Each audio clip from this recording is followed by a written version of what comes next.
And welcome back to the Chris Salcedo Show on Newsmax TV. Here's what's trending at the bottom of the hour. Dozens of House Democrats are urging Joe Biden to give up his sole authority over the United States nuclear arsenal.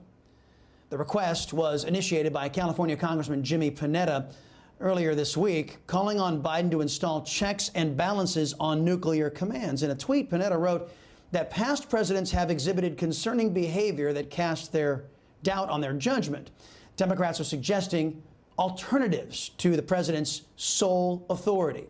This includes requiring the vice president and Speaker of the House to concur. Why do Democrats really want Biden to relinquish his sole authority on the nuclear codes?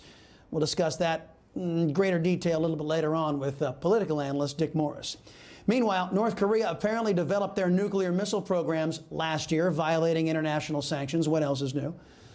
Diplomat for the United Nations says North Korea produced fissile material and upgraded its ballistic missile infrastructure in the past year. They have displayed a wide range of new ballistic missile systems at military parades. The White House says they are planning a new approach to North Korea that includes a review of allies. In other words, Biden will sit there in the White House and do nothing. Newsmax's own John Gizzi says sources close to the Joe Biden have told Newsmax that his controversial Office of Management and Budget nominee, Neera Tanden, will request that her nomination be withdrawn.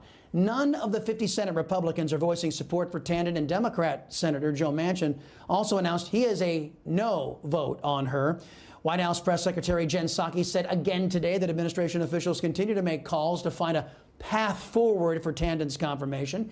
Tanden is a left-wing, bomb-throwing, crazy person who has said vile things about people of faith and members of both political parties. The leftists' mainstream media, including ABC, NBC, CBS, CNN, and MSNBC, have all not covered the current sexual harassment claim against New York Governor Andrew Cuomo. This goes against their favorite party's mantra that, quote, all women are to be believed, end quote. Former Cuomo aide Lindsey Boylan alleged in a published essay Wednesday that Cuomo went out of his way to touch her body, forcibly kiss her on the lips during a briefing, and suggested they play strip poker while on a flight for work. New York Congresswoman Elise Stefanik issued a statement calling for Cuomo to resign over his twin scandals of harassment, the harassment claim anyway, and lying about the China virus death toll across his state's nursing homes. Meanwhile, the mainstream press is amending the Democrat socialist standard. Quote, all women are to be believed unless they're accusing Democrats, end quote. New York District Attorney Cyrus Vance Jr. has received copies of former President Donald Trump's tax returns. This follows the Supreme Court's ruling that rejected Trump's efforts to prevent them from being handed over. Vance is conducting an investigation into whether or not Trump and his businesses lied about the value of their assets to gain favorable loans and tax benefits. Former president called the whole charade a fishing expedition and a continuation of the greatest witch hunt in history. Change in course for Georgia's former Republican Senator David Perdue, announcing this week he will not re-enter the race for U.S. Senate in 2022. Perdue released this statement saying, in part, this is a personal decision, not a political one. Perdue's announcement comes after former Senator Kelly Loeffler opened the door for a rematch with Democrat Socialist Raphael Warnock next year. Perdue again stated that Georgia is not a blue state and that more Georgians vote, the better Republicans do. If only Georgia could be made to answer for violating their own election laws in election 2020.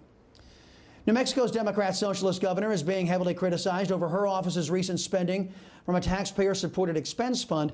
New records show Governor Michelle Lujan Grisham authorized nearly $13,500 in 2020 to be spent on personal purchases of groceries, dry cleaning, and alcohol.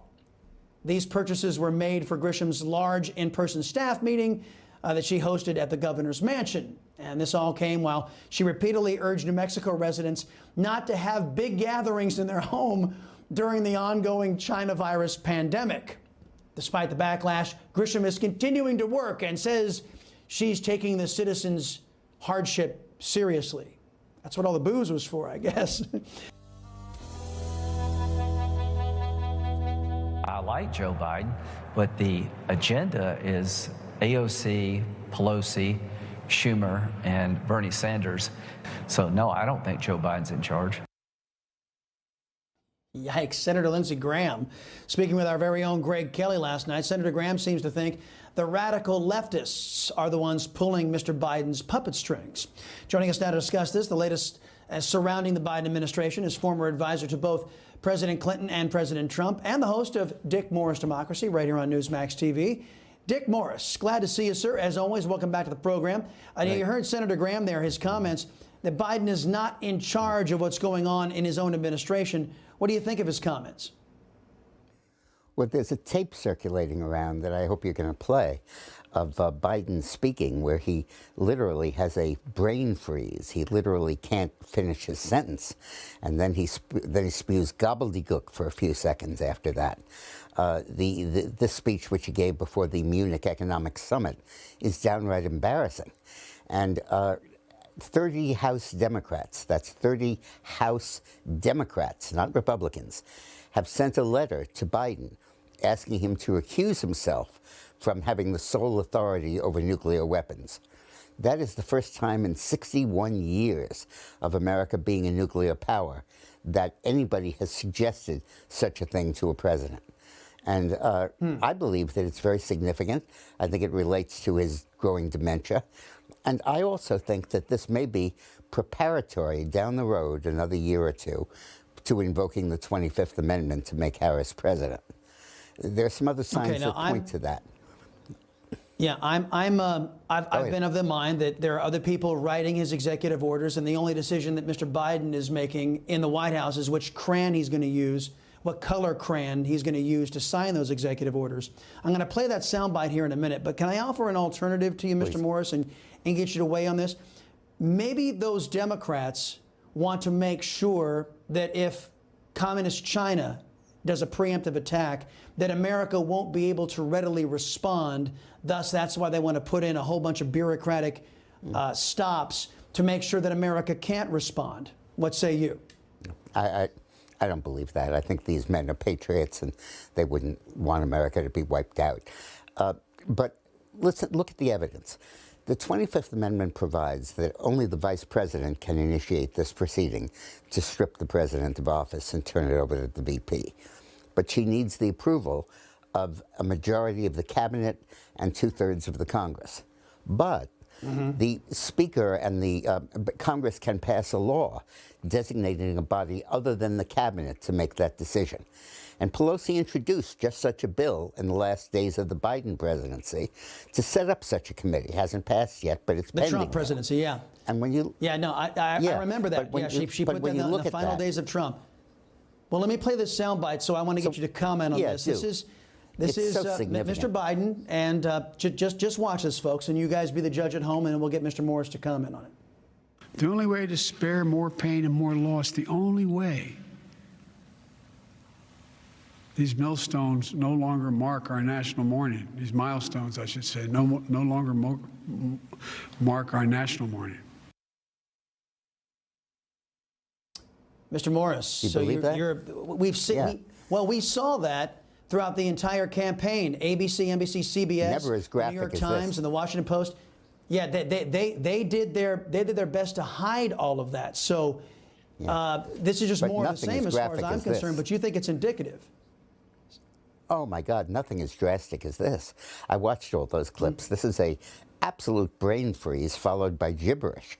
Ask any doctor and he'll tell you that this is a sign of severe dementia that probably is getting worse. And then you couple that with this Democratic initiative of 30 Democrats asking a Democratic president to divest himself of authority over nuclear weapons. That is huge. That is unbelievable. And I think that may presage, may be the early steps to invoking the 25th Amendment to make Kamala Harris president. Wow. Absolutely incredible. Thank you for bringing that to our attention, because the rest of the press certainly wouldn't play that, Mr. Morris. We really appreciate it. Thank you very much. This is the first Nearly time 3 dozen Democrat lawmakers.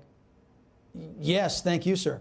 Nearly 3 dozen Democrat lawmakers signed that letter to President Biden, encouraging him to give up those launch codes, and we'll make sure to continue to follow this as time allows us. Hi, Emma Reckenberg here. If you like this video, there's a whole lot more to see on Newsmax TV. You can watch for free right here on our YouTube live stream and be the first one here each time our experts break down real news. Just hit that subscribe button, ring the bell icon, and stay with us on America's fastest growing cable news channel, Newsmax TV.